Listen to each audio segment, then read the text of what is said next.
સુરત શહેરના અલથાણ વિસ્તારમાં બુધવારે નિર્માણાધીન પ્રોજેક્ટના ખોદકામ દરમિયાન પાર્કિંગની દિવાલ ધરાશાયી થઈ ગઈ હતી, જેના કારણે સુરત મહાનગરપાલિકાએ નિર્માણાધીન પ્રોજેક્ટની બાજુમાં આવેલી શિવ રેસિડેન્સીમાં રહેતા તમામ લોકોને નોટિસ આપીને ઘર ખાલી કરાવવા જણાવ્યું હતું અને સવારથી લોકો પોતાનું ઘર ખાલી કરીને તેમના સગા સંબંધી કે હોટેલમાં આશરો લેવા મજબૂર બન્યા હતા।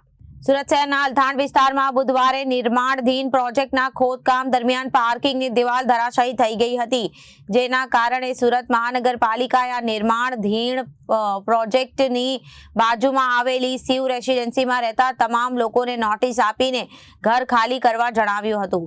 સવારથી લોકો પોતાનું ઘર ખાલી કરીને તેમના સગા સંબંધી અને હોટલમાં આશરો લેવા મજબૂર થઈ રહ્યા હતા।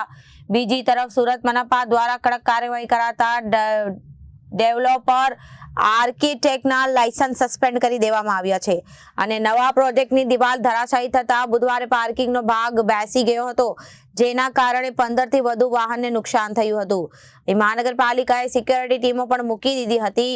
આ સમયે આ સાથે જ મહાનગરપાલિકાએ નોટિસો આપીને મકાન ખાલી કરાવી દીધા છે અને તો બીજી બાજુ માટીપુરાનું કામ ચાલુ થયું છે। તે થયા બાદ પ્રોટેક્શન વોલ બનશે। Reporter Arvind Rathod, Janadesh news, Surat.